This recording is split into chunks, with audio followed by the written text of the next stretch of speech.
Yankees be the one to ask for peace? The situation's very simple. The Yankees can't fight and we can. You're right. It won't even be a battle, that's what I think. They'll just turn and run every time. One Southerner can lick 20 Yankees. Why, we'll finish him in one battle. Gentlemen can always fight better than rattle. Yes, right. Gentlemen always fight better than rattle. And what does the captain of our troop say? Well, gentlemen, if Georgia fights, I go with her. But like my father, I hope that the Yankees will let us leave the Union in peace. But Ashley... But Ashley, they've insulted us. You can't mean you don't want war. Most of the miseries of the world were caused by wars. And when the wars were over, no one ever knew what they were about. Why, Ashley, if it wasn't... No, gentlemen. Mr. Butler's been up north, I hear. Don't you agree with us, Mr. Butler? I think it's hard winning a war with words, gentlemen. What do you mean, sir? I mean, Mr. Hamilton, there's not a cannon factory in the whole South. What difference does that make, sir, to a gentleman? I'm afraid it's going to make a great deal of difference to a great many gentlemen, sir. Are you hinting, Mr. Butler, that the Yankees can lick us? No, I'm not hinting. I'm saying very plainly that the Yankees are better equipped than we. They've got factories, shipyards, coal mines, and a fleet to bottle up our harbors and starve us to death. All we've got is cotton and slaves and arrogance. That's treacherous, sir. I refuse to listen to any renegade talk. Well, I'm sorry if the truth offends you. You know, last summer I read a book, The Guns of August. I wish every man on that blockade line had read that book. It's World War I. It's 13 million killed. It was all because the militaries of both alliances believed they were so highly attuned to one another's movements and dispositions, they could predict one another's intentions. But all their theories were based on the last war. And the world and technology had changed, and those lessons were no longer valid. But it was all they knew, so the orders went out. Couldn't be rescinded. And your man in the field, his family at home, they couldn't even tell you the reasons why their lives are being destroyed. But why couldn't they stop it? What could they have done? Here we are 50 years later. I think one of their ships resists the inspection. And we shoot out its rudder and board. They shoot down one of our planes in response. So we bomb their anti-aircraft sites in response to that. They attack Berlin. So we invade Cuba. And they fire their missiles.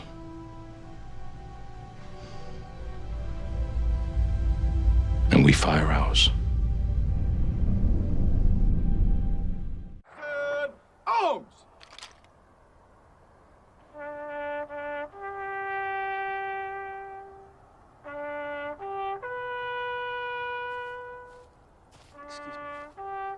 I'd come to say goodbye. Vietnam tore us apart. We went there believing in freedom and democracy, but somehow we lost our moral compass. How did we let it happen? One of the boys on our block was killed in Vietnam several weeks ago. Oh, I know. I mean, Karen told me. Another meaningless death. I beg your pardon? I just meant that it's such a shame a kid has to die for basically no reason.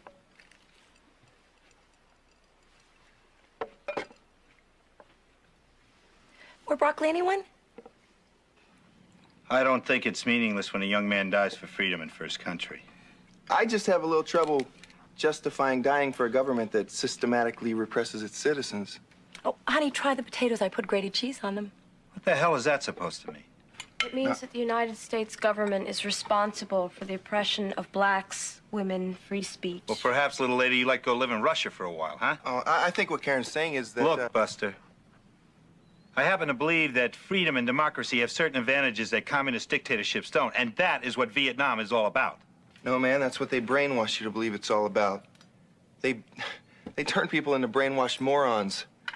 My hunch was that my father would not let being called a brainwashed moron at his dinner table go by unremarked.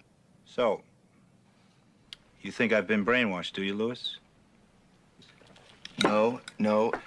Look, I think anyone who supports the American war effort in Vietnam is having the wool pulled over his eyes. I see. Just like they did with Korea. The hell do you know about Korea? I was in Korea. I lost a lot of good friends there. Daddy, that doesn't have anything to do with what we're saying. And they weren't brainwashed. They were brave men who weren't afraid to fight for what they believed in. Now, if you're afraid to fight, why don't you just say so? Why don't you just admit that you're chicken? You're damn right. I am chicken. I don't want to die like your friends. What do you think that you achieved over there? Do you think that those people are free? They're not free, man. Except to buy Coca-Cola and Nestle's Quick, get loans from Chase Manhattan Bank. That's crap. You were used, man, and your friends were used. That's crap! Daddy, you never listen to what we say. Some of what we say is true. Don't accept all this death and then justify it. It is wrong. Your friends should be alive. They should be enjoying dinner and arguing with their kids just like you are. What do you know about it? Who the hell are you to say that? You see this, man?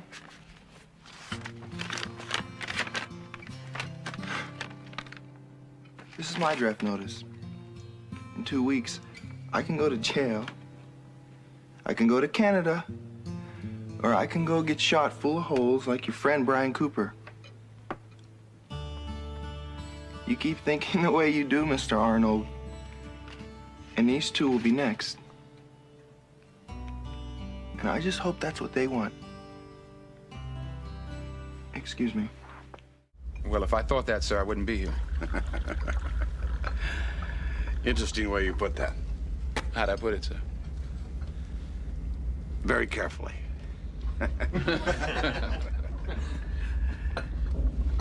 You do qualify your remarks. Somebody asked me if we should have bombed Japan. A simple yes. By all means, sir. Drop that fucker. Twice. I don't mean to suggest that you're indecisive, Mr. Hunter. Not at all.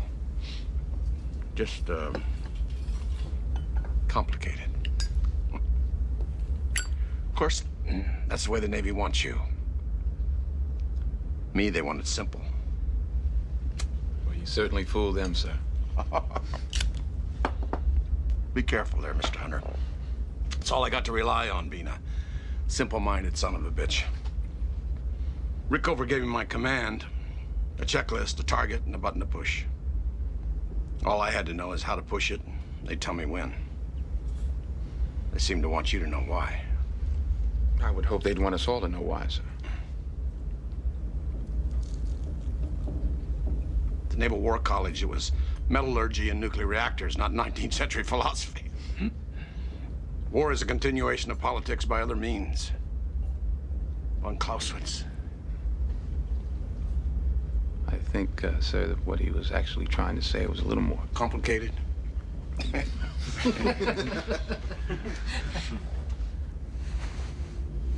Yes, the purpose of war is to serve a political end, but the true nature of war is to serve itself. I'm very impressed. In other words, the sailor most likely to win the war is the one most willing to part company with the politicians and ignore everything except the destruction of the enemy. That you'd agree with that? I'd agree that that's what Clausewitz was trying to say. But you wouldn't agree with it? No, sir, I do not. No, I just think that in the nuclear world, a true enemy can't be destroyed.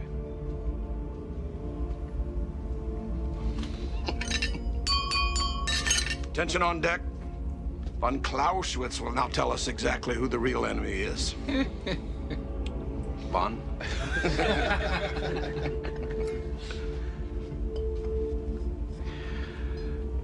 In my humble opinion, in the nuclear world, the true enemy is war itself.